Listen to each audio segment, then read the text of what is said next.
Everyone thought the Americans were hopeless after Kasserine, until the day German officers faced them again and realized they hadn't been beaten by American weapons or American numbers, but by something far more humiliating. Inside the valley of Guettar, they witnessed a transformation so sudden, so unnatural, that the cowards they had shattered just 4 weeks earlier now fought with a discipline and coordination no Allied army had ever shown in 3 years of war, an army rebuilt from the ground up in only 27 days. And in that moment, as their own elite panzers burned in the dust, the Germans finally understood why their veterans kept dying, while this new American army refused to break ever again. The desert did not roar at first, it whispered. A faint vibration too light to hear, too steady to be wind, crept through the sand just after sunrise on March 23rd, 1943. It was the kind of tremor soldiers feel in their bones before their minds catch up. The kind that tells them something large, armored, and hostile is moving. Then the whisper became a growl.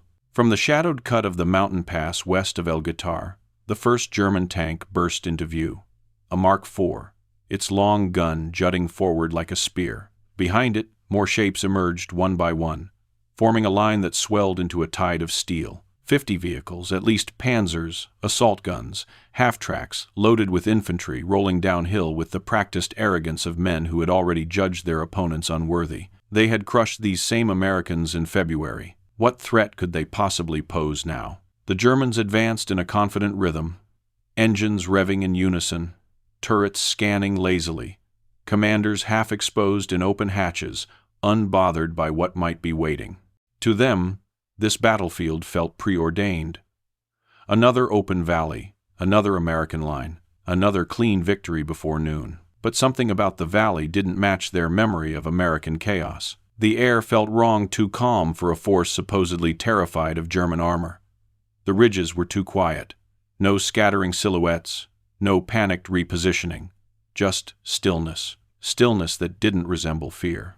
Stillness that looked like preparation. Yet the Germans pressed forward, confident that silence meant weakness. High on the ridge, Major General Terry Allen watched their advance through a pair of scuffed field glasses. The last time he had faced these men, the Americans had been torn apart, units splintered, radios jammed with confusion, tanks and infantry thrown into the fight like strangers forced to dance. This morning, Allen saw none of that. This morning, he saw readiness. Below him, his division lay hidden in positions carved deep into the earth. Foxholes strengthened, camouflaged gun pits angled with deliberate geometry, tank destroyers tucked beneath nets, and brush so thick they were nearly invisible. Forward observers had been in place since before dawn, their radios calibrated, not improvised, not guest-calibrated to connect every gun, every battery, every firing line. This wasn't pride. This was precision. The Germans,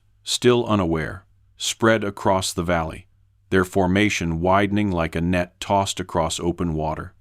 Dust rolled behind them in rising columns. It should have been a terrifying sight, 50 armored vehicles descending on a single division, but the Americans did not flinch. Men lay in their holes, hands steady on rifle stocks.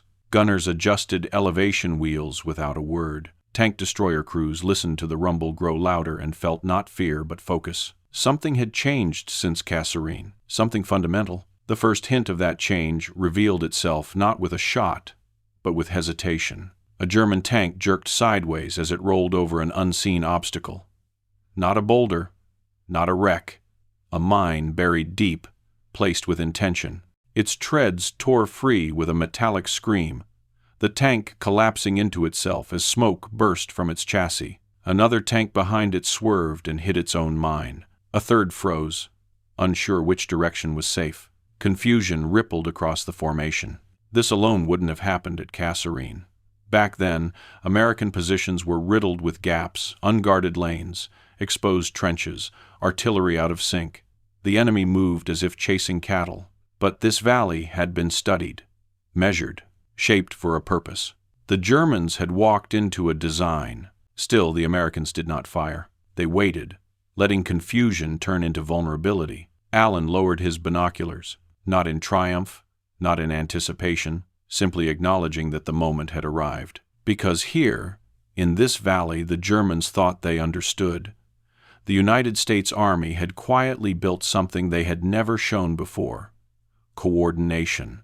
The kind that comes not from theory, but from humiliation. The kind that takes root when an army knows it has been judged and refuses to let that judgment stand. As the Germans slowed to navigate the minefield, American observers whispered into radios. Coordinates passed cleanly from ridge to battery, from battery to firing center, from firing center to a dozen guns ready to speak at once.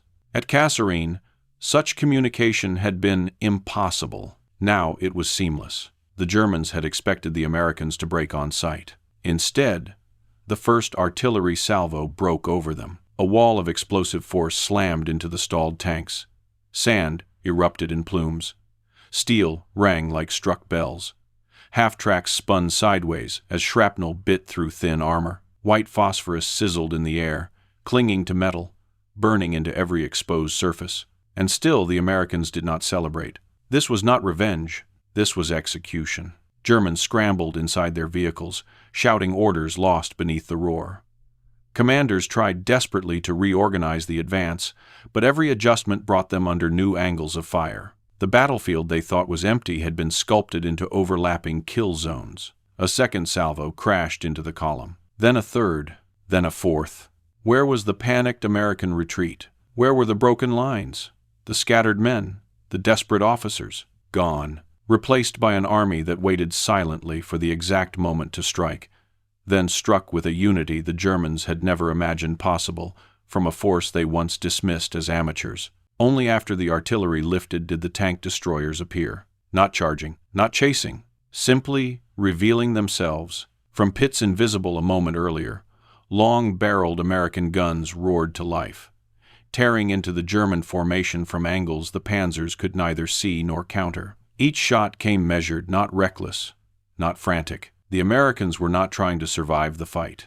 They were trying to finish it. German crews, veterans of campaigns across Europe and Africa, suddenly found themselves fighting for escape instead of victory. They had come expecting prey. They found predators. And as the valley filled with smoke, as vehicles burned and engines screamed under failing armor, the Germans realized something that turned their earlier confidence into dread. They were not fighting the Americans of February. They were fighting the Americans of March, reborn, retrained, rewired. A new army, born from a defeat so humiliating that it forced them to rebuild everything from doctrine to discipline. An army the Germans had underestimated for the last time. The Americans had been beaten once, but this time they had come prepared to answer the question the world had asked of them. Were they capable of standing against veteran German armor? In the growing firestorm of Guettar, the answer was taking shape. The Americans who fought at Guettar, the ones who waited in silence, who held their nerve, who unleashed a coordinated storm of fire, did not appear out of thin air. They were forged. And the forge was Kasserine Pass. To understand why March 23rd shocked the Germans, you have to return to the week in February when the U.S. Army was stripped to its bones. Kasserine wasn't just a defeat. It was an exposure, brutal, merciless, undeniable. The terrain alone seemed designed to punish inexperience. A narrow cut of rock, steep ridges on either side, a floor of loose earth that swallowed boots and tank tracks alike. It was a place that demanded cohesion, communication, and nerve. The Americans arrived with none of those things. When German scouts first probed the pass, U.S. soldiers responded with uncertainty. Glances exchanged instead of orders, movements improvised instead of coordinated. There was courage, yes, but courage without direction is simply panic waiting to happen. Then came the Panzers. They didn't rush. They didn't roar in recklessly. They glided forward with the steadiness of professionals who knew the enemy would break long before they did. Their armor caught the morning light as if polished for inspection. Their gun crews moved through loading procedures with the ease of men tying their boots. In contrast, the American response looked like a series of disconnected reactions. Tanks advancing without support, infantry firing into dust, artillery pieces placed where they couldn't even see the approach. And when those American tanks did engage, They faced an enemy who fought like a knife in expert hands, cutting angles, exploiting terrain, slipping sideways into flanking shots that shattered U.S. armor as though the steel were paper. For veterans of the German campaigns in Poland and France, it was simply familiar work. For the Americans, it was disaster. The first day tore cracks in the line. The second day widened them. The third day turned those cracks into a collapse. Radio nets, supposed to be the nervous system of the battlefield, fractured instantly. Some units couldn't reach artillery. Some couldn't reach headquarters. Some couldn't reach each other even when they were fighting on the same slope. Officers begged for fire missions no one heard. Troops retreated into blind corners where German units were already advancing. By the end of the week, Kasserine wasn't a battle. It was an unraveling. Positions abandoned in minutes.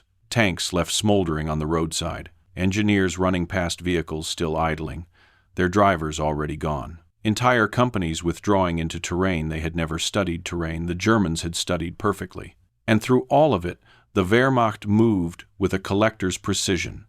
Every mistake the Americans made became an opening. Every hesitation became a fatal gap. The numbers alone told the story. Tanks lost by the dozens, vehicles abandoned in the hundreds, casualties by the thousands. But the numbers weren't the true damage. The true damage was the verdict. British officers whispered that the Americans were unprepared for modern war. German broadcasts called them soft. American newspapers carried headlines that felt like public humiliation. And deep inside the U.S. chain of command, a darker fear surfaced, spoken only behind closed doors. If this is how we fight, how are we supposed to defeat Germany? Kasserine forced a question that no army wants to confront. Are we as good as we think we are? Or is everything we believe about ourselves built on illusion? Many militaries refuse to face that question. Some collapse under it. Some deny it until the war ends in their destruction. The U.S. Army did something different. It absorbed the humiliation. It looked at every failure without flinching, and it accepted the one truth most forces never admit. The problem wasn't the soldiers. It was the system. The Germans had not defeated American bravery. They had defeated American doctrine, American preparation, American leadership. And once you understand that, something shifts. Because if a defeat comes from the system, not the soldier, then the solution is not to fight harder. The solution is to rebuild the system. That idea, radical, uncomfortable, and rare, took root in the ashes of Kasserine. Inside U.S. headquarters in North Africa, reports didn't hide the truth. They exposed it. Page after page spelled out the same message. Fragmented command, incoherent communication, tank tactics decades out of date, artillery scattered instead of massed, air support wasted, terrain misunderstood, and units positioned like puzzle pieces thrown on the floor. It wasn't one mistake. It was dozens interlocking, compounding, feeding off each other until collapse was inevitable. And when the scale of failure was laid bare, a hard, sharp question rose from the rubble. What must change right now this week, this month for this army to survive? Not in a year. With other words, not after more training. If you want, not once Washington approves new doctrine. Two. Now, this is the moment the story turns. Because Kasserine didn't just break the Americans. It clarified them. It exposed every weakness. But it also revealed every strength that had been buried beneath those weaknesses, strengths the Germans had overlooked. American artillery, when it actually concentrated fire, tore holes in German advances. American infantry, when properly positioned, held firm even when isolated. American logistics meant supplies could reach the front faster than the enemy expected. And American soldiers, once they understood what they had done wrong, did not deny it. They adjusted. This willingness to confront failure without excuses became the spark that ignited the transformation. In the days that followed, the U.S. Army did what most armies cannot. It tore out the pieces that didn't work. Commanders who lacked battlefield presence were removed. Units were reorganized into coherent, mutually supporting structures. Radio nets were rebuilt. Tanks were reassigned. Training became relentless. Every lesson Kasserine had carved into them was turned into a tool. Pain became instruction. Instruction became Adaptation. Adaptation became identity. This is why the Germans were blindsided at Guettar. They had expected the Americans to repeat their mistakes. Instead, they met an army that had scorched those mistakes out of its system. An army that understood the price of ignorance. An army that had tasted humiliation and refused to swallow it again. An army that rebuilt its doctrine inwardly, brutally, honestly. By the time the Panzers rolled into the valley on March 23rd, the Americans were not trying to prove they were brave. They were proving they could learn. And that is far more dangerous. Because a brave army can be beaten. A learning army is a threat that grows sharper every single day. Kasserine Pass was the worst defeat the Americans suffered in North Africa. But it was also the moment the U.S. Army stopped pretending and started becoming the force that would eventually grind the Wehrmacht into the ground. The disaster did not destroy them, it redesigned them. And the men at Guettar were the first proof of that new design. Kasserine had exposed the truth so brutally that no one, not Eisenhower, not the generals under him, not the soldiers who survived it, could pretend anymore. The U.S. Army wasn't just inexperienced.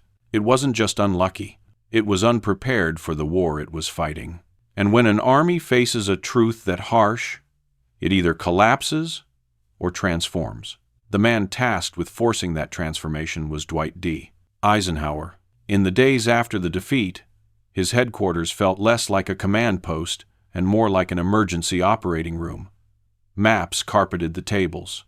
Reports bled red with casualty numbers.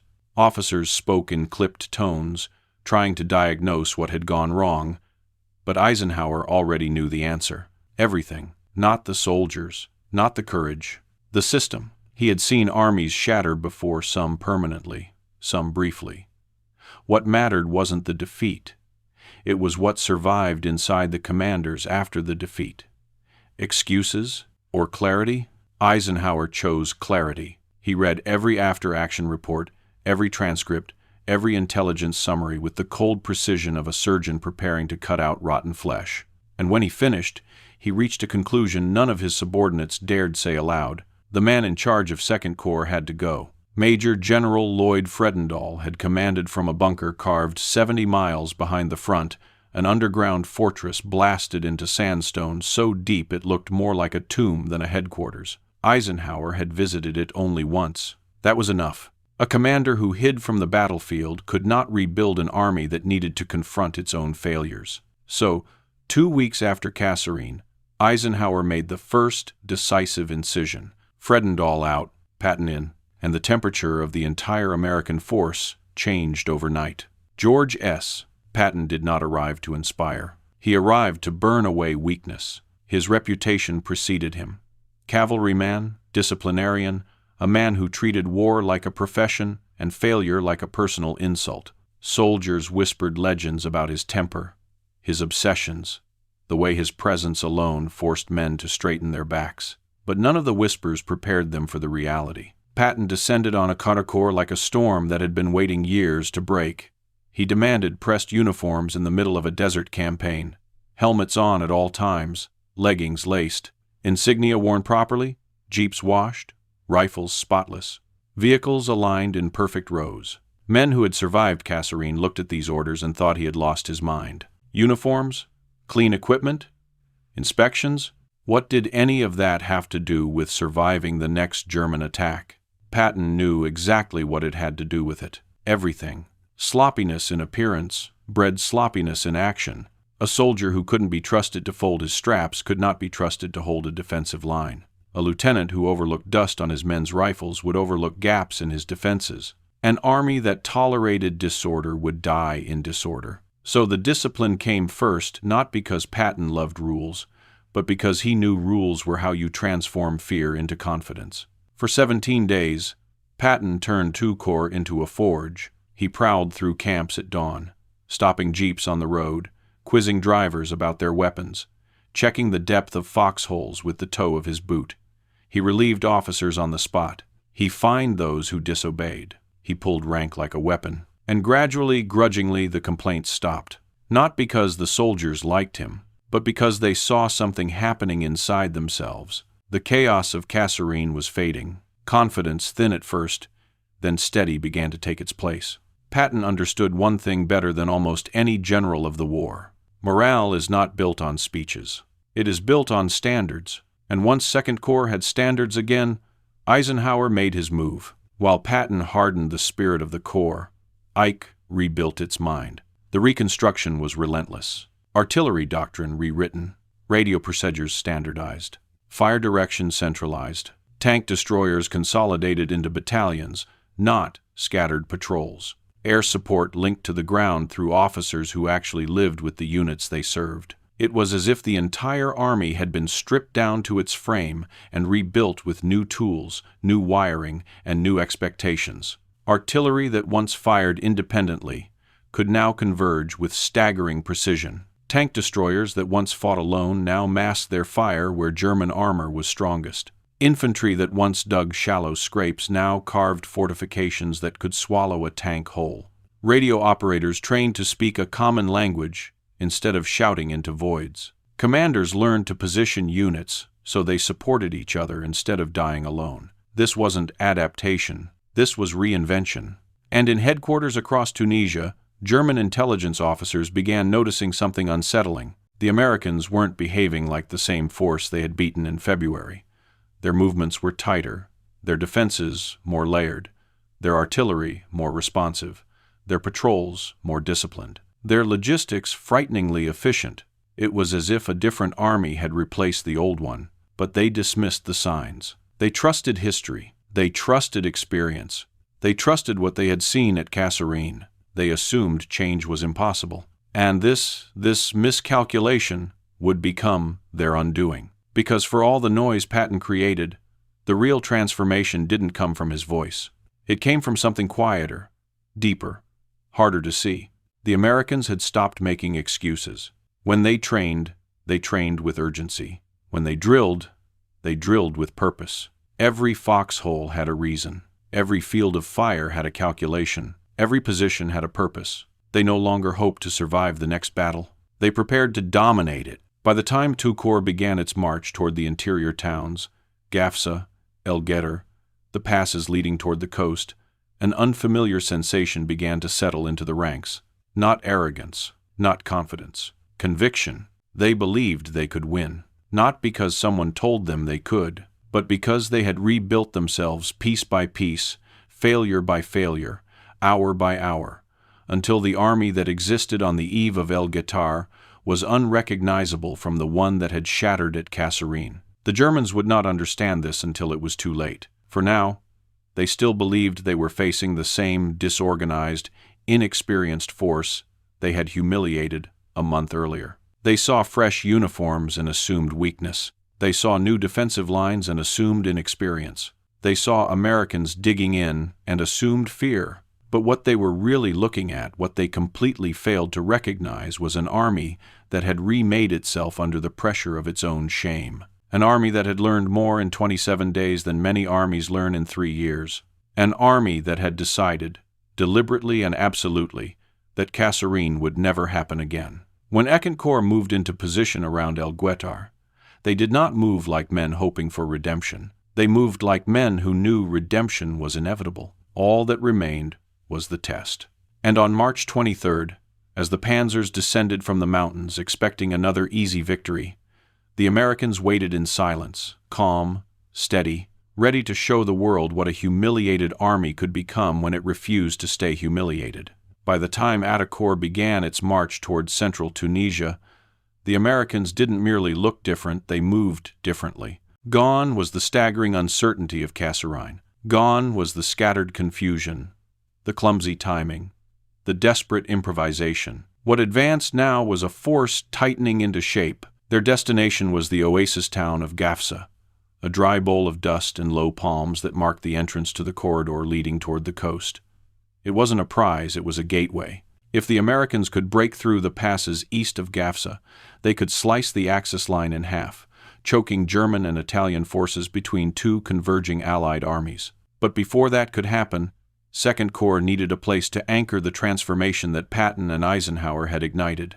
That place was Guettar. When the first American patrols arrived, they found a small, silent valley, a stretch of sand, scattered brush, rocky ridges, Nothing remarkable at first glance, but to a trained eye, it was gold. High ground suitable for interlocking defensive lines, natural avenues that could funnel armor into predictable routes, ridges perfect for concealing artillery, space for depth, depth for flexibility, flexibility for survival. The Americans claimed it like a craftsman choosing the perfect block of wood, and then they began shaping it. Foxholes weren't dug, they were carved. Gun pits weren't emplaced, they were engineered. Tank destroyer positions weren't hidden, they were erased from sight. Infantry platoons walked every inch of the ground, tracing the paths an enemy tank might take, marking danger points, identifying dead space. Officers paced ridgelines, studying angles of fire, adjusting positions by meters, feet, inches. Every tree line mattered. Every depression mattered. Every patch of sand mattered. No one was guessing anymore. At night, the valley flickered with faint lights as mines were laid rows upon rows, tied not to desperation, but to calculation. These were not barriers. They were triggers, cues for when the artillery would open, where the tank destroyers would strike, how the infantry would spring their traps. Behind the ridges, fire direction centers rehearsed the same sequence until it became instinct. Spot, plot, synchronize, strike. Radio operators drilled frequencies until they could switch channels blindfolded. Forward observers memorized distances as if learning scripture. Medical teams aligned their stations so casualties moved like water flowing downhill, never pooling, never slowing. Patton's discipline had hardened the Corps. Eisenhower's reforms had rewired it. Now the valley itself became their proving ground. And while the Americans shaped their battlefield, German intelligence did what it often did in North Africa: underestimated them. Scouts reported Americans digging in. The Germans interpreted it as fear. Radio chatter seemed orderly. They interpreted it as rigidity. Minefields appeared in recon photos. They interpreted them as clumsy over-preparation. The 10th Panzer Division had beaten British armor, Soviet armor, American armor. They had survived snow, mud, swamps, desert. They had outmaneuvered veterans and shattered rookies. To them, the idea that this newly reorganized, recently humiliated American Corps posed any real threat was almost insulting. Their conclusion was simple. These are still the same Americans we broke in February. But if they had looked closer, if they had watched more carefully, they might have noticed how little the Americans spoke now, how little they argued, how little they hesitated. Something had settled over Second Corps, something sharp, something resolved. Not the frantic eagerness of inexperienced troops, not the brittle confidence of men hoping to redeem themselves. Something colder, determination forged from humiliation. As the Americans fortified the valley, small skirmishes erupted across the hills. Italian defensive groups probed first, testing the lines. They were pushed back with methodical force. A few German patrols swept forward. They found Americans not shaken, not reactive, but anchored, leaning into firefights with a professional calm the Germans didn't expect. Then came the Rangers. Lieutenant Colonel William Darby's battalion moved like a knife through the mountains, cutting off enemy outposts before they could warn their main forces. They seized El Guettar with a speed that suggested inevitability, not luck. Their arrival signaled something profound. The Americans were no longer reacting to the war. They were shaping it. From their new position, Second Corps stood on the threshold of the most significant opportunity they'd had since landing in North Africa. If they could break through the passes east of El Guettar, they could choke Rommel's former command group between themselves and the British Eighth Army surging from the east. This wasn't revenge. This was strategy. This was leverage. Still, the Germans interpreted these movements as naive aggression. They believed the Americans were pushing too far, too fast, into terrain they didn't understand. The irony was almost painful. For once, the Americans understood the terrain better than the Germans. As the final defensive layers fell into place, the valley transformed into a kind of quiet tension, an enormous trap waiting for a target big enough to justify springing it.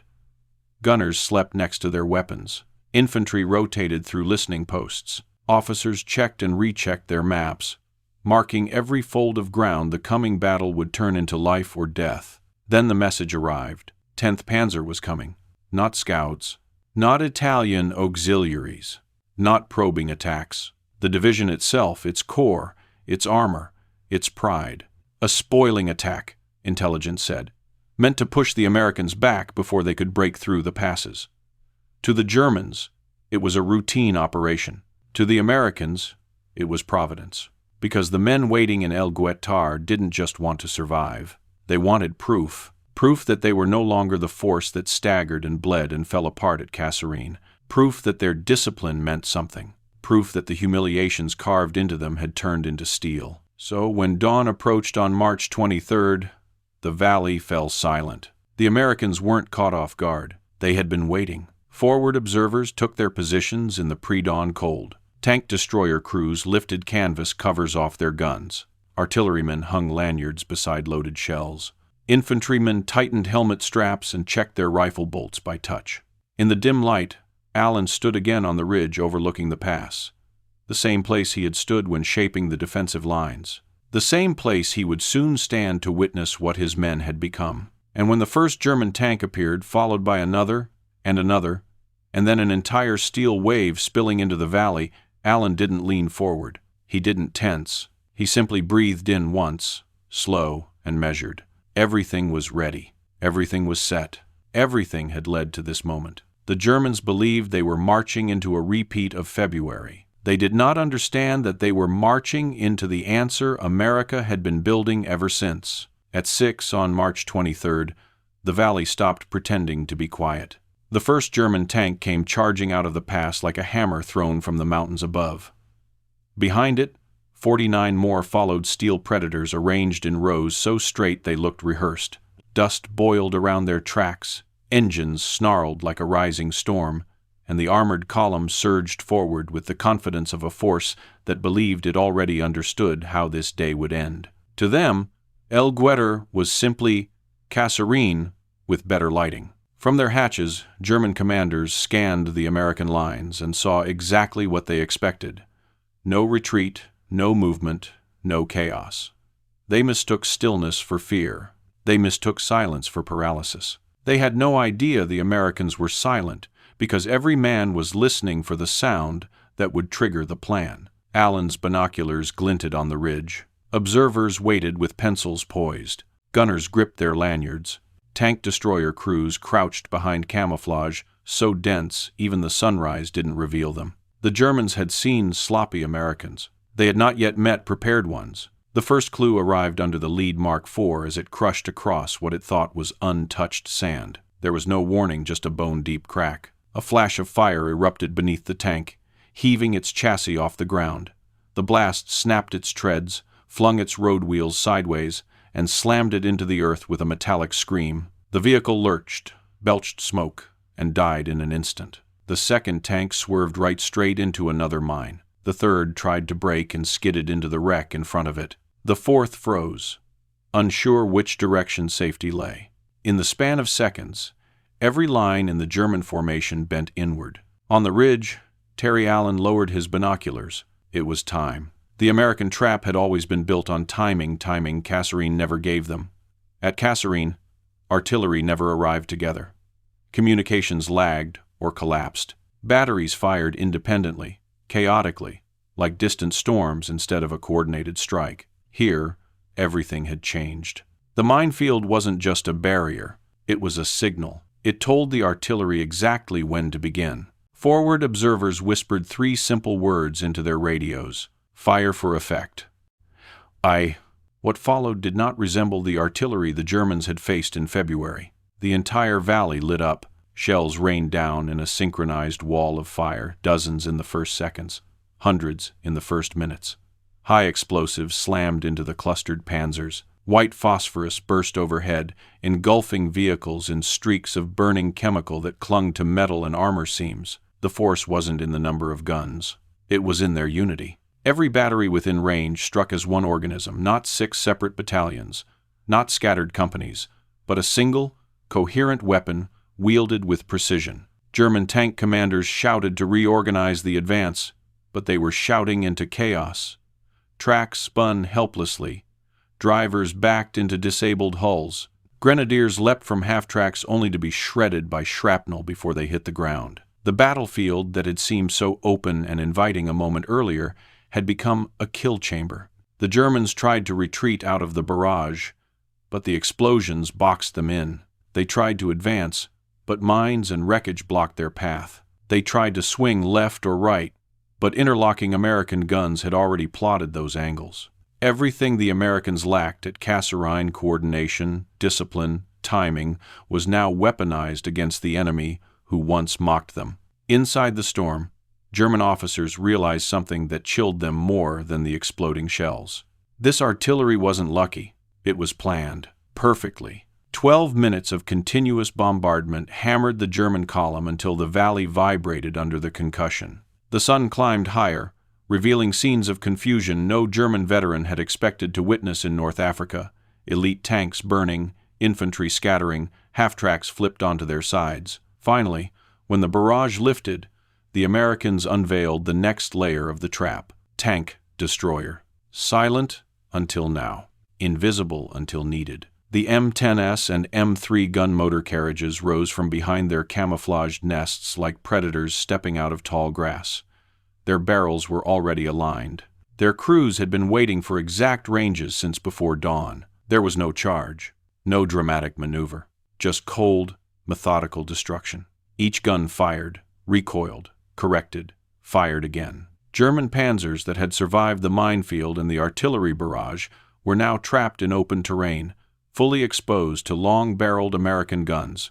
Some tried to swing their turrets, too slow. Some tried to accelerate, too damaged. Some tried to retreat, too blocked. From the ridge, Allen watched the scene unfold. It did not exhilarate him.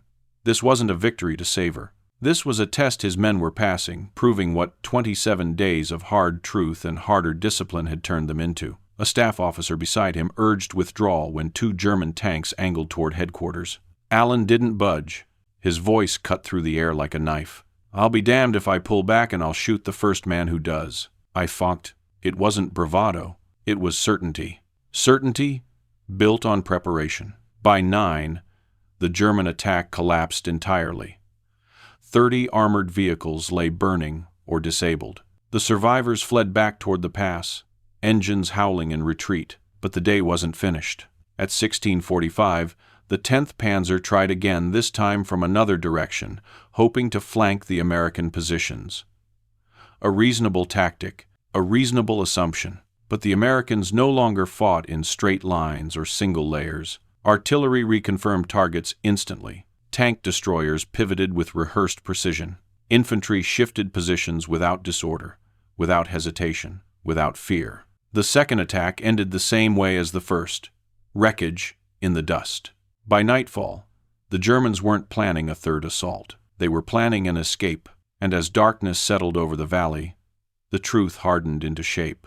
The Americans hadn't just improved, they had transformed. This wasn't the army of Kasserine.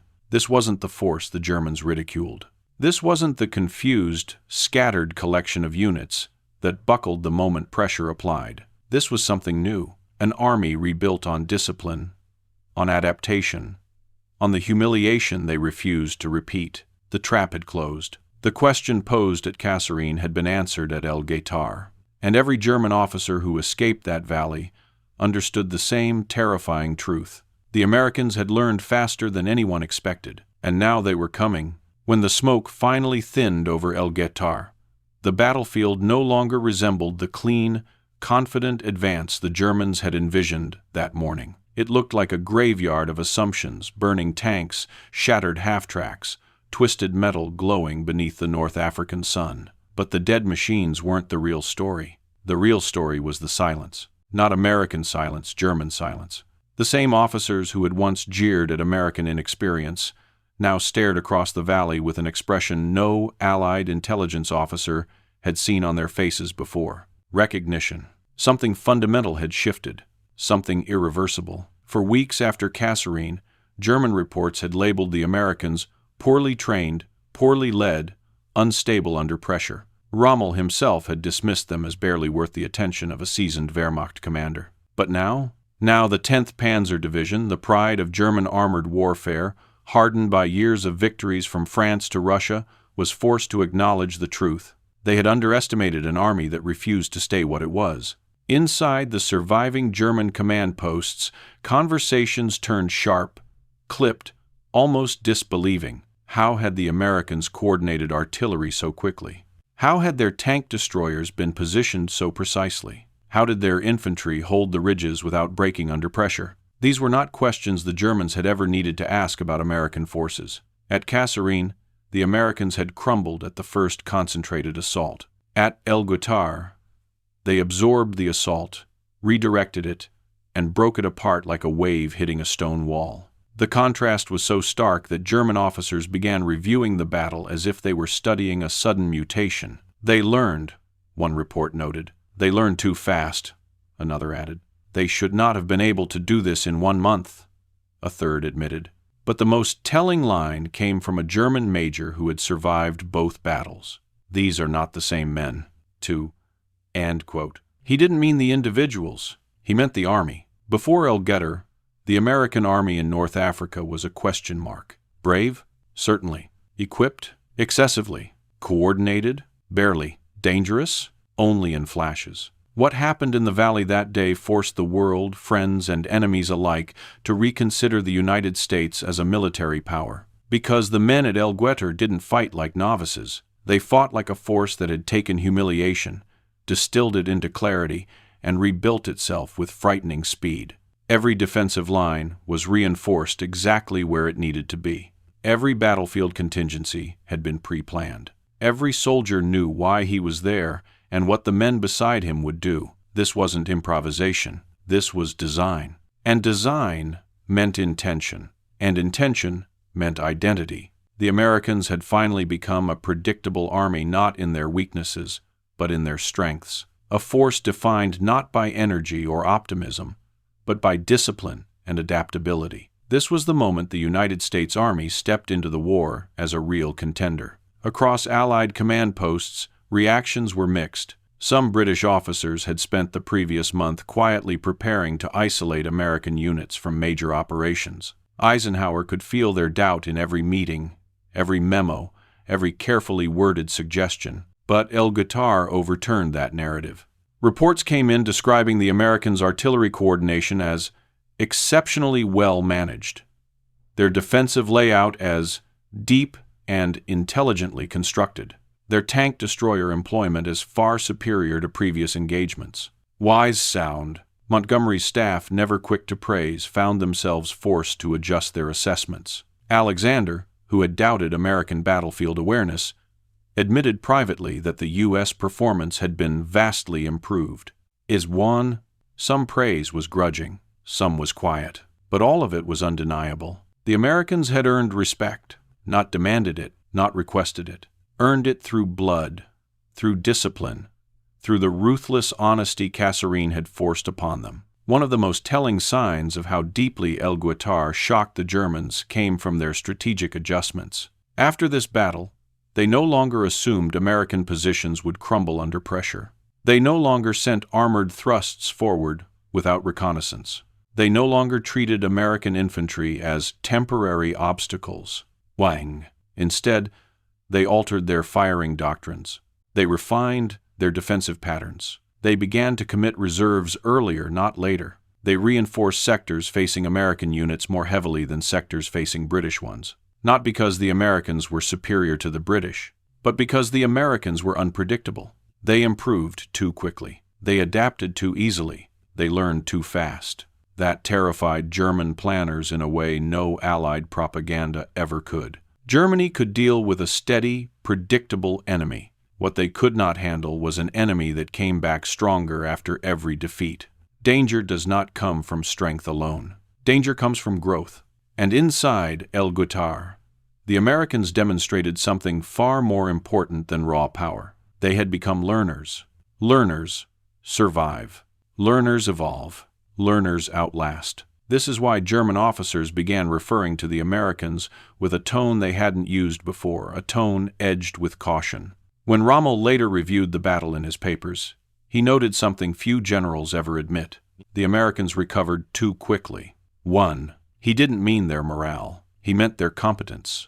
In the span of 4 weeks, the U.S. Army had advanced years in tactical maturity. What took the British from Dunkirk to El Alamein, what took the Soviets from Kiev to Stalingrad, what took the Germans from Poland to France, the Americans achieved in less than a month. That rate of change, that upward curve, that velocity, that was the real weapon. Not the M10 tank destroyer, not the 105mm guns, not the bazookas or the rifles or the equipment. The weapon was the learning itself. As night fell on El Guettar, American soldiers looked over the wreckage and saw something they had never truly seen before, not at Kasserine, not at the earlier skirmishes, not during their weeks of humiliation. They saw Germans retreating from them, not retreating from British pressure, not withdrawing from logistic exhaustion, not repositioning strategically, retreating from American firepower, American coordination, American resolve. That sight settled into the bones of every soldier, every officer, every man who had feared that Kasserine would become their legacy. Now they had a new one. El Guettar wasn't the final step. It wasn't even the turning point. It was the moment the world understood what American soldiers could become when forced to confront their own failings. It was the day respect replaced mockery. And for the Germans, it was the day they realized something even more unsettling. The Americans hadn't reached their peak. They had only taken their first step. If El Guettar was the moment the Germans realized something had gone terribly wrong, then the weeks before El Guettar were the reason why. Because transformation doesn't happen by accident, not in an army, not in a war, not in the pressure cooker of North Africa. The American turnaround wasn't luck. It wasn't improvisation. It wasn't even courage. It was architecture. A set of deliberate, brutal reforms that rewired the U.S. Army from the inside out, reforms so aggressive and so fast that no other Allied force in the war even attempted something similar. The world saw the explosion at El Guettar. Few understood the machinery that powered it. This act is about that machinery. Before Kasserine, American artillery behaved like separate thunderheads, loud, dangerous, impressive, but isolated. Each battalion responded only to its own observers. Each battery fought its own little war. At Kasserine, that system failed catastrophically. Fire missions were delayed. Ranges were wrong. Batteries fired in fragments instead of masses. A German tank column could punch through the line before the guns even knew which direction to aim. Eisenhower's staff didn't just tweak that system, they ripped it out by the roots. They created a unified fire direction network, rewired every frequency, retrained every observer, and drilled every battalion until they acted like one weapon instead of many. This was not an upgrade. It was evolution. By the time the first German tank rolled into the valley at El Guettar, the Americans didn't have artillery support. They were artillery, a single, coordinated, unbroken entity that could smash any armored formation caught in its sights. The Germans were stunned, not by the number of guns, but by their synchronization. The change was so effective that, within hours of the battle, German analysts noted, "These fires are not British. These are American. They come without pause, ever." Respect from the enemy always tells the truth. At Kasserine, American tank crews fought the way their doctrine told them to, charging forward, dueling head-on, playing the German game. But German tankers had been mastering that game since Poland. The Americans never stood a chance. After the defeat, that doctrine didn't just crack, it shattered. We's. Commanders rewrote their approach to armored warfare with ruthless clarity. Tanks would not hunt German armor. Tanks would support infantry, exploit breakthroughs, and hold ground. Tank destroyers, fast, lethal, concealed, would handle enemy tanks. It was a foundational shift, a cultural shift, a statement. We will not fight your war. You will fight ours. His Ford M10s practiced firing from hull-down positions rather than charging open ground. M3 gun motor carriages rehearsed coordinated volleys rather than independent shots. Crew drills became faster, cleaner, more lethal. The Americans stopped being a weaker version of the Germans and became a different species entirely. They didn't try to out-blitzkrieg the blitzkrieg. They dismantled it with a toolkit the Germans weren't built to counter. The Germans didn't just beat American tactics at Kasserine. They beat American silence. Radios failed. Units didn't know where their support was. Artillery couldn't talk to infantry. Infantry couldn't talk to armor. Armor couldn't talk to anyone. It was like fighting blindfolded while the enemy fought with perfect sight. The fix was instant and uncompromising. Every company drilled radio procedures until operators could switch frequencies in their sleep. Every battalion practiced chain of command broadcasts until confusion was impossible. Every officer learned the ranges, positions, and call signs of their neighboring units. When the Germans attacked at Guettar, the Americans didn't just see them coming. They observed, calculated, communicated, and executed with the clarity of a force that had finally grown a central nervous system. The Germans noticed this immediately. A captured report stated, "The enemy reacts as a whole, not as fragments. This is new." 1. This new would become permanent. The greatest reform of all wasn't about weapons or doctrine. It was about accountability. At Kasserine, Fredendall commanded from a bunker carved into a canyon wall 70 miles from the front. It was defensible, safe, comfortable, insulated from the chaos, and utterly useless. He couldn't observe. He couldn't lead. He couldn't feel the battle. Eisenhower didn't hesitate. He removed him. That decision rocked the entire U.S. command structure. It sent a message louder than any artillery barrage. If you cannot lead from the front, you will not lead at all. Patton replaced him, and the tone of the army changed instantly. With Patton, every foxhole mattered. Every sloppy stance mattered. Every rusty bolt mattered. Because every detail was a reflection of mindset. He wasn't building an army of fear. He was building an army that feared nothing, not even its own failures. And that mindset radiated downward through every rank. At Guettar, that mindset became visible. When German tanks pushed toward Allen's headquarters, junior officers didn't panic, they repositioned troops. Tank destroyer commanders didn't hesitate, they fired. Infantrymen didn't scatter, they dug deeper and held. This wasn't a miracle. This was the result of a chain of command rebuilt for war. After Kasserine, 2-7 Corps didn't rest. It didn't retreat to safer ground. It didn't hide behind the British. It trained, and not the soft, scripted training of stateside camps, but battlefield rehearsal under live fire, under real pressure, under the ticking clock of an enemy preparing its next attack. Infantry dug full-depth foxholes until their hands blistered. Tank crews rehearsed flanking maneuvers through rocky terrain. Artillery units practiced loading drills until sweat dripped from their helmets. Radio operators timed their frequency switches. Engineers laid minefields with stopwatch precision. Every mistake was fixed on the spot. Every weakness was addressed immediately. Every lesson from Kasserine was turned into muscle memory. Training wasn't something they did. Training was something they became. By the time the Germans launched their attack at Guettar, the Americans were no longer the disjointed force that had stumbled into North Africa. They were something far more dangerous. An army capable of learning faster than its enemy. The Germans fought with experience. The Americans fought with acceleration. Experience wins battles. Acceleration wins wars.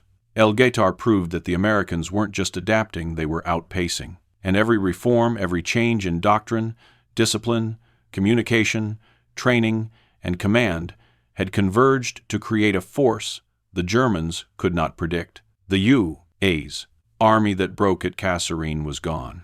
The U.S. army that would break open Europe was here. Guettar wasn't the end of the transformation. It was the moment the transformation revealed itself. When news of the German advance reached the American artillery lines behind Guettar, no one panicked, no one scrambled, no one shouted in confusion, because for the first time in North Africa, American guns weren't waiting to respond to a battle. They were waiting to shape it. The artillerymen knew what was coming long before they saw anything. They heard it, a low, drumming vibration spreading across the valley floor, growing heavier by the second. The kind of sound that signals armored columns moving at speed.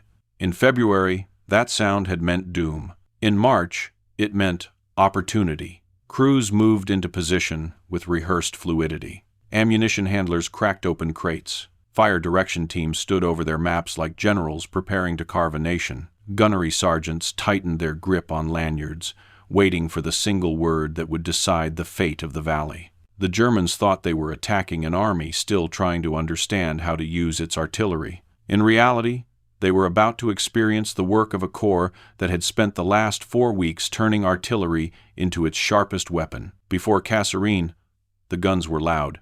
After Kasserine, the guns were wise. At the heart of this transformation was the new American fire direction system, a web of coordination designed to take the most chaotic element of the battlefield and tame it. Where once each battery answered only to its own observers, now every battery listened to a shared command, its timing synchronized with the precision of a heartbeat. The Germans had never faced American artillery fired as a single organism. They were about to. As the Panzers entered the opening of the valley, forward observers tracked them with calm, almost detached professionalism.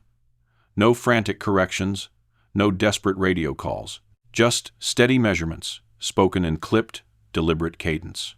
A year earlier, this valley would have echoed with confusion.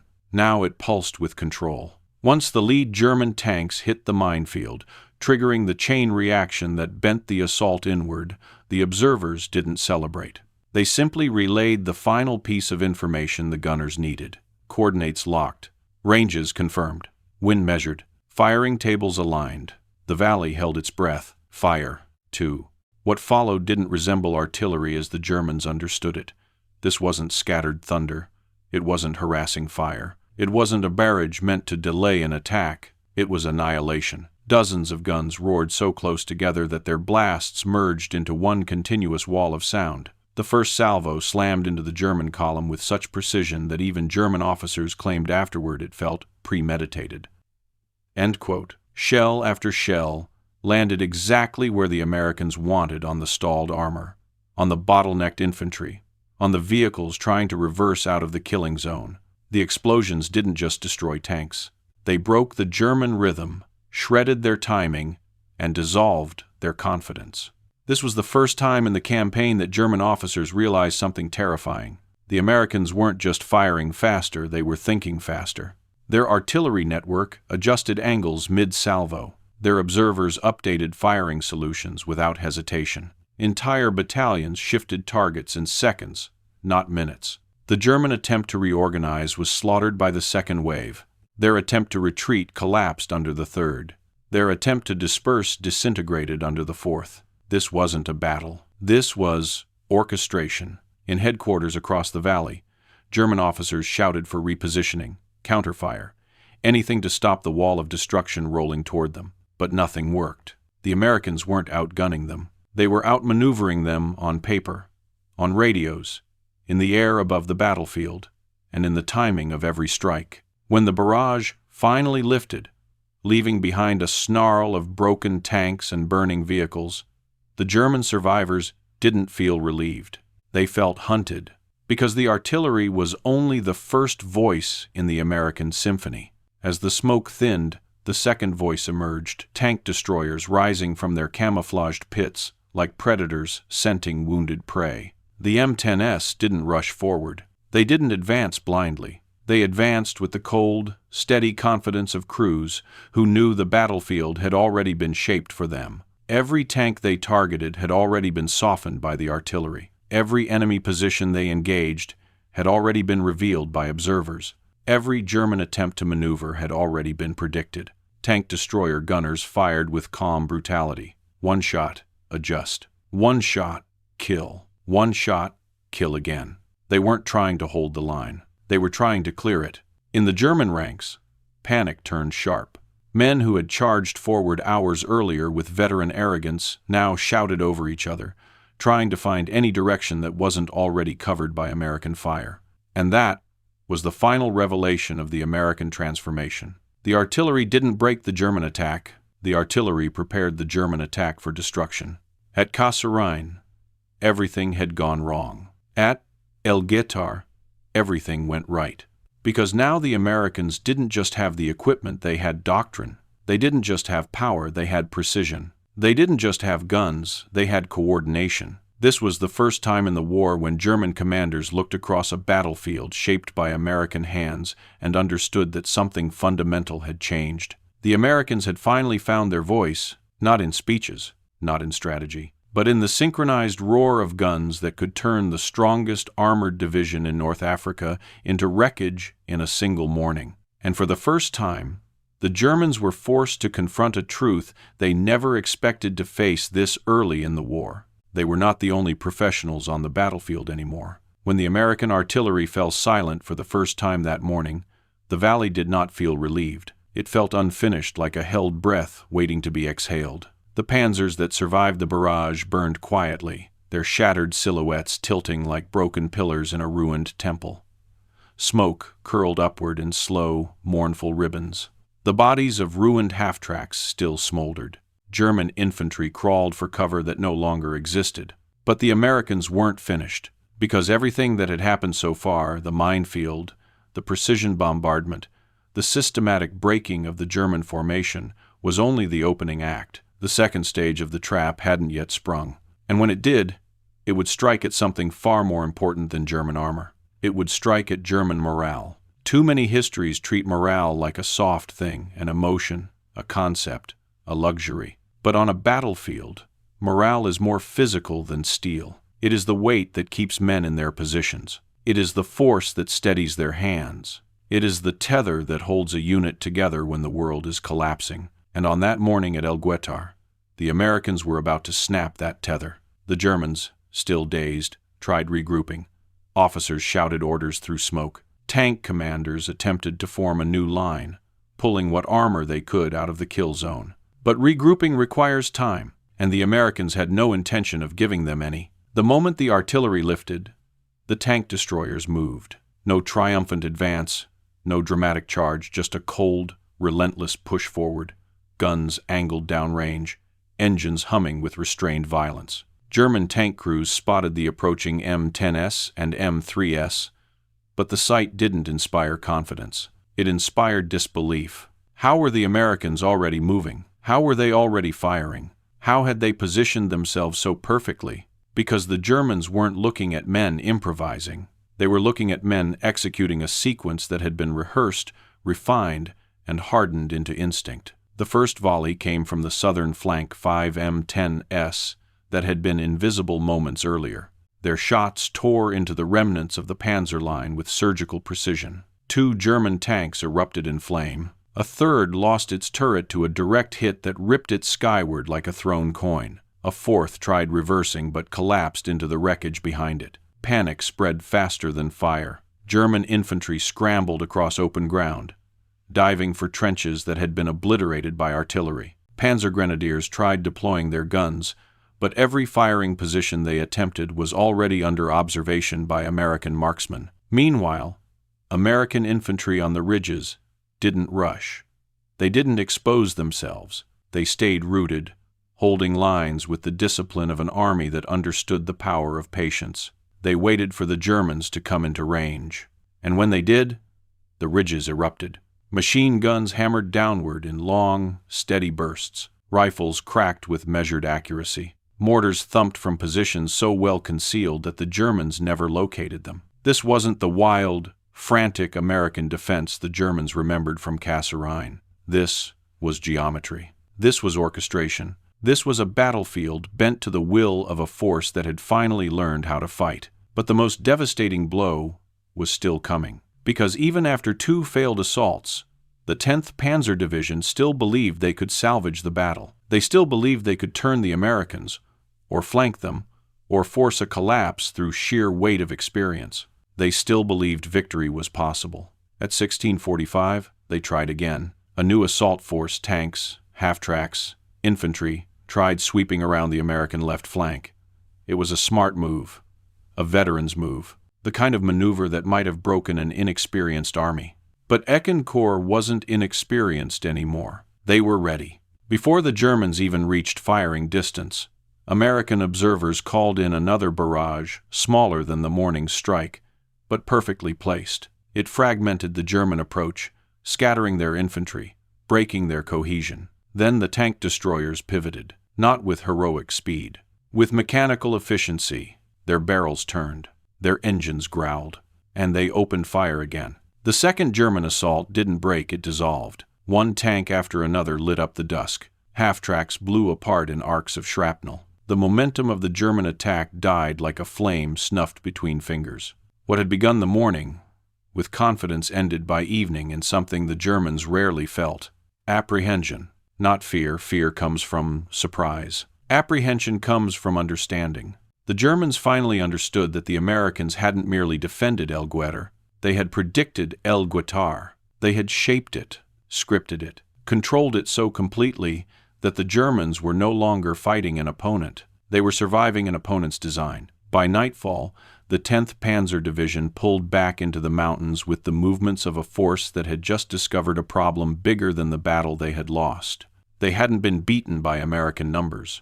They hadn't been beaten by American equipment. They hadn't been beaten by luck. They had been beaten by evolution. The Americans had adapted faster than any army they had ever faced, faster than the British, faster than the Soviets, faster than the Germans themselves.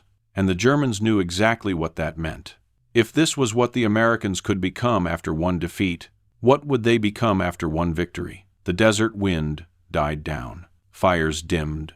Night wrapped itself around the valley like a shroud. And in that silence, one truth echoed louder than any artillery barrage. The Americans were no longer the weakest army in North Africa. They were becoming the most dangerous. There's a moment in every war when an army stops fighting for survival and starts fighting with purpose. For the Americans in Tunisia, that moment came after the last German shells stopped falling at El Guettar. Not because the battle was over, and not because victory had been declared, but because something shifted quietly, invisibly inside the men who had fought there. It wasn't pride. It wasn't celebration. It wasn't relief. It was recognition. For the first time since arriving in North Africa, the American soldier looked out across a battlefield he had shaped with his own hands and realized he belonged there. This act isn't about strategy. It isn't about doctrine.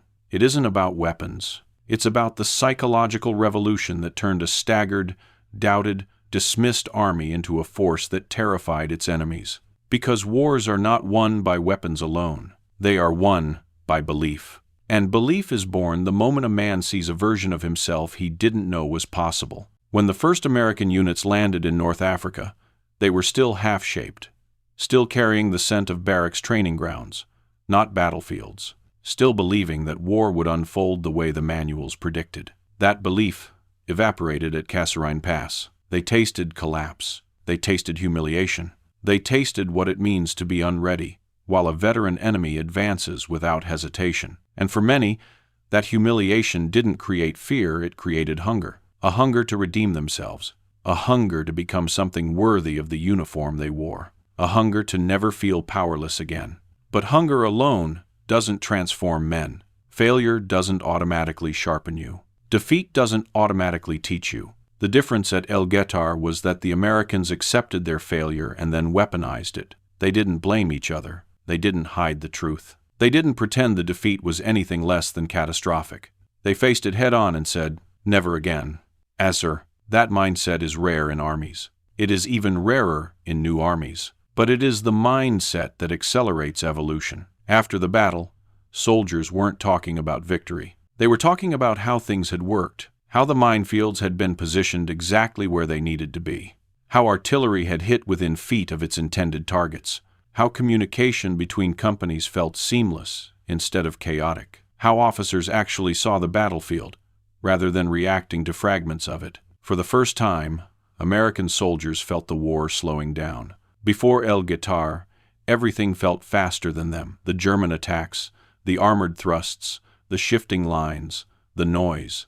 After El Guettar, they felt ahead of the war, as if the chaos had rhythm, as if the battlefield had logic, as if they finally understood the grammar of violence. This wasn't arrogance. It was competence turning into confidence. The soldier who knows what he's doing stands differently. He digs in differently. He fires differently. He trusts differently. And he fears differently. Not the enemy, not the battle, but the possibility of failing his own standard. That is the kind of fear that builds elite units. The 10th Panzer Division entered El Guettar with the arrogance of a victor. They left with the caution of a force that had been forced to rethink everything. German intelligence reports, written in clipped, clinical tones, carried an undercurrent the Germans never intended to reveal. Respect, not admiration, not flattery. Respect, the kind born from realizing the enemy you mocked now understands how to kill you. They noticed how American infantry held ground without hesitation. They noticed how American fire discipline had improved. They noticed how American units supported each other rather than collapsing into fragmentation. But the detail that shook them most was this line: their reactions are immediate. They do not wait to be struck, because that's psychology, not tactics. That's the mark of an army that has internalized its lessons, migrated them into instinct, and turned instinct into aggression. The Germans had not expected aggression. They had expected confusion. That miscalculation cost them an entire armored assault. In command tents far from the valley, British officers who had privately dismissed the Americans now found themselves re-evaluating everything. The British were veterans of 3 years of desert war. They had endured disaster after disaster before rising to mastery at El Alamein. To them, learning quickly was unnatural. Improvement required time, blood, repetition. No army simply reinvented itself in 4 weeks. And yet here it was, an American corps that looked nothing like the one they had reluctantly partnered with at Kasserine. Suddenly the Americans weren't a liability. They were an unknown, and unknowns are dangerous, because unknowns have potential. Potential means unpredictability, and unpredictability in war is a weapon. For the first time, the British understood that the Americans might not just participate in the Allied war effort, they might eventually lead it. There are moments that define armies. For the Marines, it was Belleau Wood. For the Soviets, it was Stalingrad. For the British, it was El Alamein. For the Americans in World War II, it was El Guettar. Not because it was the largest battle, not because it was the bloodiest, not because it was the most strategic, but because El Guettar was the moment when the Americans understood themselves. The moment they realized their greatest asset wasn't tanks or artillery or industrial might. It was adaptability. And adaptability is a psychological weapon. It means you are never the same enemy twice. It means your weaknesses never last long enough for the enemy to master them. It means every setback becomes a blueprint. It means every defeat becomes a draft of a victory. For the Germans, this was a nightmare scenario. For the Americans, it was a birth. When dusk settled over El Guettar, the soldiers didn't cheer. They didn't shout. They didn't gloat over burning German armor. They packed their gear, cleaned their rifles, checked their buddies, and prepared for the next march. But something in their walk had changed. It wasn't swagger. It wasn't pride. It was steadiness. The steadiness of men who had looked failure in the eye, rebuilt themselves from the ground up, and discovered they were stronger than the version of themselves they had feared becoming. The steadiness of an army that finally understood what it was capable of. The steadiness that precedes momentum. And momentum, once it starts rolling, builds an army that does not stop. El Guettar was not the victory that won the war. It was the victory that created the army that would win the war. Every army claims it can adapt. Every commander claims his troops learn quickly. Every doctrine insists that improvement is part of the process. But history tells a harsher truth. Most armies do not adapt. Most commanders do not learn. Most doctrines are cages disguised as principles. What happened between Kasserine Pass and El Guettar wasn't normal. It wasn't incremental. It wasn't a natural correction. It was a rupture, a violent break from old assumptions, old habits, old weaknesses. A transformation so abrupt that even veteran Allied officers struggled to comprehend it. And for the Germans, the transformation was unthinkable, because an army that evolves in months is dangerous. An army that evolves in weeks is alarming. But an army that evolves in days, that is something else entirely. This is the act where the transformation becomes undeniable, not just tactically, not just emotionally, but structurally. Because here, the reforms stop being actions and reveal themselves as a system. When the Americans broke at Kasserine, they didn't do what most armies do. They didn't hide their mistakes. They didn't issue propaganda to soften the blow. They didn't blame it on equipment, weather, or fate. They printed the truth raw, unfiltered, humiliating. Reports circulated through the chain of command, describing failures so plainly that even the Germans would have winced reading them. The U.S. Army admitted it had.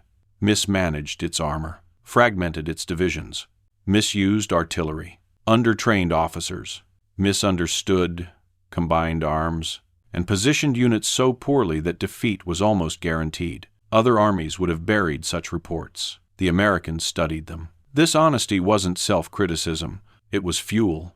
In the U.S. Army, failure was not a verdict, failure was data. And once you treat failure as data, you adapt faster than any enemy can predict. German doctrine emphasized initiative at the tactical level, but strategic decisions depended on Hitler. British doctrine required decisions to funnel through layers of committee and tradition. Soviet doctrine demanded obedience first, flexibility second. American doctrine by necessity, by culture, did something radical. It empowered officers on the ground to change how the army fought. Eisenhower didn't wait for Washington's approval to reform Second Corps. Patton didn't wait for permission to enforce discipline. Artillery commanders didn't wait for committees to rewrite communication protocols. The Americans had a simple rule: if it fixes a problem, do it. If it makes us faster, keep it. If it saves lives, standardize it. Rigid armies lose quickly. Flexibly armies lose slowly. But armies that can change shape overnight, they do not stay beaten for long. Most militaries suffer from a fatal bottleneck. They learn slowly because they receive slowly. They ask for radios and wait months. They ask for guns and wait seasons. They ask for vehicles and wait years. The American Army in 1943 had no such limitations. They requested new tank destroyers. M10s arrived within weeks. They requested improved radios. Factories flooded the supply chain with fresh equipment. They requested more artillery. Battalions were activated, trained, and deployed almost immediately. The U.S. wasn't just fighting a war. It was manufacturing one. And that manufacturing meant that when the Army changed doctrine, the tools to support that doctrine appeared almost instantly. Adaptation wasn't just mental, it was material. The Germans could not match this tempo. The British could not match it. The Soviets, despite their ferocity, could not match it either. The Americans didn't just outlearn their enemies. They outproduced their learning curve. Some armies cling to pride. Some armies cling to tradition. Some armies cling to doctrine even when it kills them. The Americans clung to nothing. If the Germans did something better, the Americans studied it. If German artillery coordination was superior, the Americans dissected their methods. If German panzers used terrain more effectively, American armor officers rewrote their manuals. If German infantry exploited openings quickly, the Americans adjusted their spacing and support. Imitation wasn't shameful. Imitation was survival, but imitation wasn't the endgame. The Americans improved on what they stole. And in war, improvement is the real theft. Training didn't just improve after Kasserine. It hardened. Foxholes that were too shallow were dug again immediately. Uniform standards weren't cosmetic, they were psychological discipline. Radio operators drilled until coordination became instinct. Tank destroyer crews practiced firing until every movement felt inevitable. Infantry rehearsed night attacks, fallback positions, interlocking lines of fire. Everything had a purpose. Everything had a standard. Everything had urgency. Patton didn't forge discipline to look good. He forged discipline to survive, and survival became identity. It wasn't European. It wasn't British.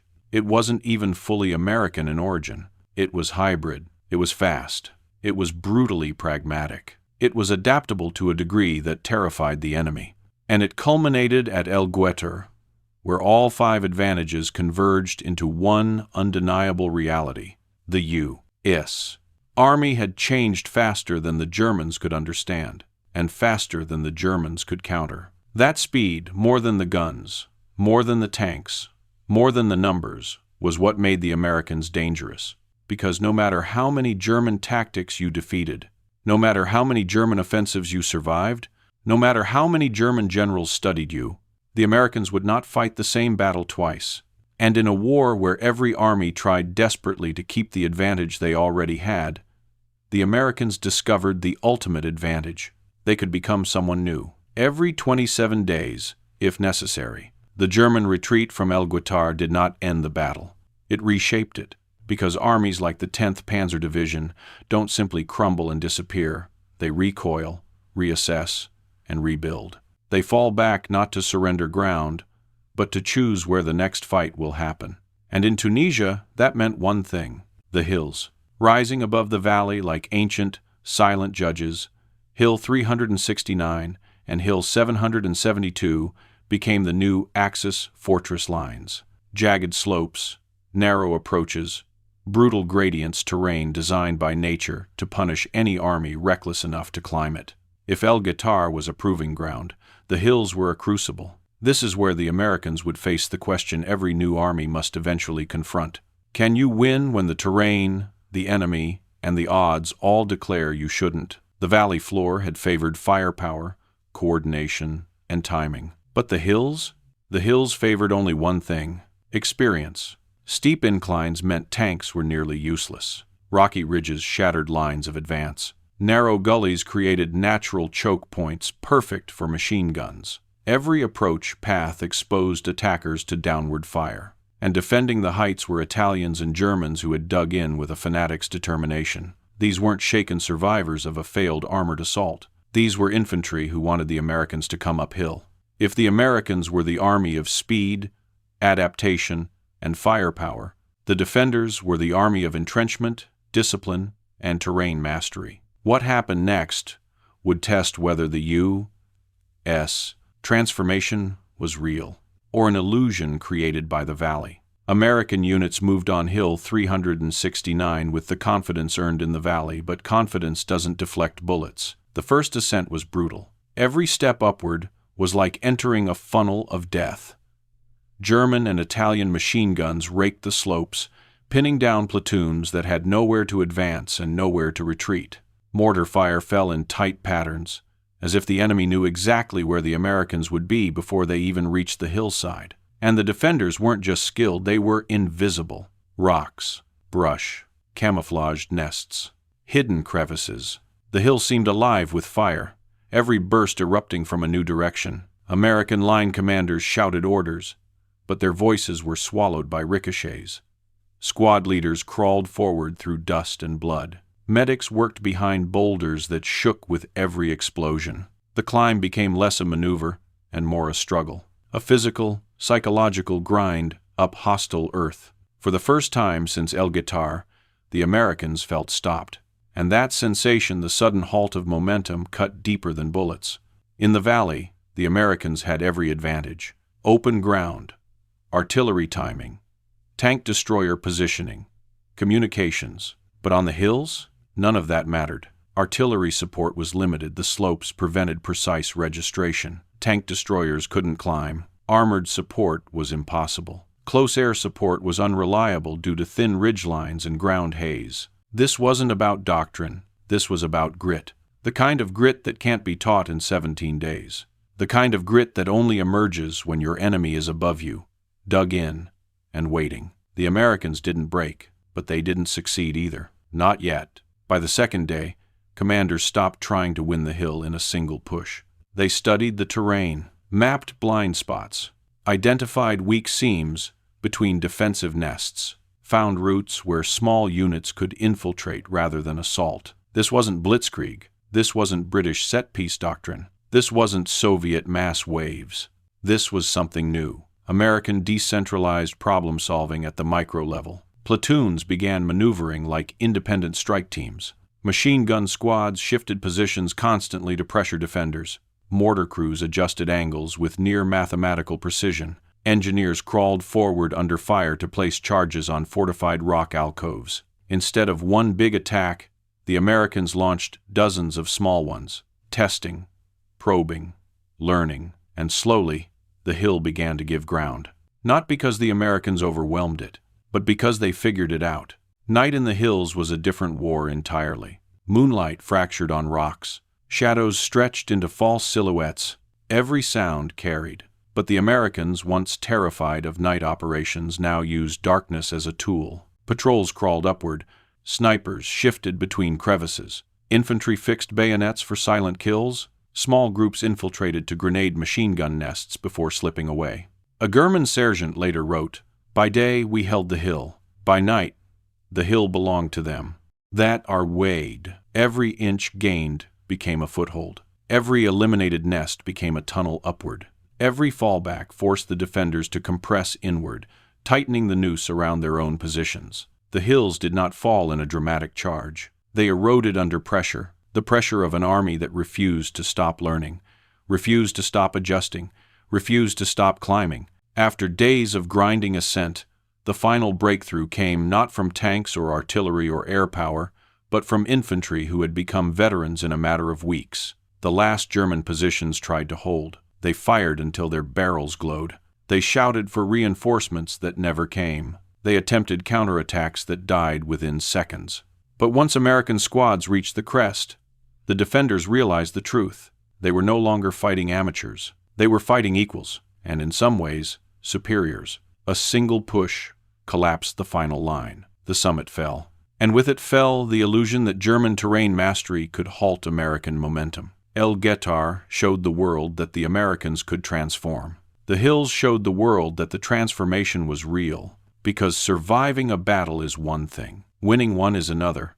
But conquering a mountain defended by veterans who believe you cannot take it, that is where armies discover their identity. And on the slopes of hills 369 and 772, the Americans discovered theirs. Not just adaptable, not just disciplined, not just determined, but inevitable. The kind of inevitability that comes when an army refuses to stay what it was the day before. The kind of inevitability that would carry them from Tunisia to Sicily, from Sicily to Italy, and eventually across the beaches of Normandy. In the quiet after battle, when the smoke has thinned and the last echoes of artillery fade into the mountains, a different kind of reckoning begins, one not written in casualty lists or captured ground, but in memory. And for the American army in North Africa, that reckoning began not with victory, but with defeat. Kasserine Pass, humiliating, public, undeniable, should have been the moment the United States stepped back, reconsidered its ambitions, or hid behind the experience of its allies. Instead, it became the moment the army shed its illusions and confronted the war with a clarity that few nations ever achieve. The 27 days that followed did not erase the defeat. They weaponized it, because Kasserine wasn't forgotten. It was absorbed, metabolized, broken into lessons and rebuilt into doctrine. Most armies bury their failures. The Americans did something far more dangerous. They studied theirs, and that is what turned Guettar from a battle into a transformation. History loves the triumph at Guettar. It loves the artillery, the tank destroyers, the defensive lines, the resilience. It loves the moment German veterans were forced to admit that the Americans were no longer amateurs. But history often forgets the humiliation that made that victory possible. Kasserine was a disaster so total that even American newspapers questioned whether the nation was capable of fighting a modern war. British officers dismissed American troops as a liability. German commanders mocked them in their reports. And yet, this was the defeat that forced the Americans to see themselves without illusion. It burned away arrogance. It stripped away assumptions. It exposed every weakness with unrelenting honesty. This kind of defeat breaks some armies, but the Americans turned it into a blueprint. It was the first time the United States Army truly understood the stakes of the war and the cost of not adapting. That's why Guettar mattered. Not because of the tanks burning in the valley, but because the men standing above that valley were not the same men who retreated at Kasserine. The speed of the American shift defies logic even today. How does an army go from doctrinal confusion to coordinated mastery in less than a month? How does a force scattered across 50 miles of desert become a unified weapon? How does a humiliated corps become one capable of stopping a German armored division in full assault? The answer is painfully simple. They refused to protect their pride. They replaced commanders who failed. They rewrote doctrine that didn't work. They trained until exhaustion. They synchronized artillery like an orchestra. They studied German methods not with envy, but with hunger. And the world misunderstood this hunger. The British mistook it for immaturity. The Germans mistook it for desperation. But the Americans knew what it truly was. The willingness to discard what wasn't working, the willingness to evolve without hesitation, the willingness to rebuild themselves before the enemy could strike again. This is what turned Guettar from victims into contenders. And it is a lesson most armies never learn. Guettar is often remembered as the moment the Americans proved themselves. But the deeper lesson is harder, sharper, and more easily overlooked. Failure is only fatal if you stop at it. The Americans didn't stop. They didn't pause. They didn't wait for the war to slow down. They outran their own defeat. Kasserine taught them how the Germans fought. Guettar taught them how they could fight. Between those 2 points is the most important lesson of the campaign. Adaptation is a weapon, and the faster you adapt, the more deadly you become. This is the forgotten truth hidden beneath the sand and stone of Tunisia. The most dangerous army is not the experienced one. It's the one that learns faster than anyone expected. That was the real victory of Guettar. Not the burning tanks, not the captured ground, not even the restored morale. It was the birth of an army that understood what it needed to become. An army that would carry these lessons into Sicily, Italy, Normandy, and beyond. An army that would eventually break the Wehrmacht, not because it was stronger, or older, or tougher, but because it refused to stay who it was the day before. In the end, that is the forgotten lesson threaded through this forgotten defeat. Success isn't inherited. It's built, one brutal correction at a time. And in North Africa, under a scorching sun and a sky thick with dust and fire, the American army built itself anew, not through triumph, but through transformation, not from pride, but from humility, not from victory, but from the defeat they refused to forget. Before you go, I want to hear something from you. We just walked through a transformation born from failure, rebuilt through discipline, and proven in fire. But history is never just about armies. It's about people who lived it, people who inherited it, and people who remember. So tell me in the comments, where are you watching from? And does your family carry its own forgotten story of this war? A grandfather who served? A relative who wrote letters home? A name on a faded photograph that still means something today? Share it. Because every comment keeps these memories alive, and every story you tell brings another forgotten chapter back into the light. What's your connection to this history?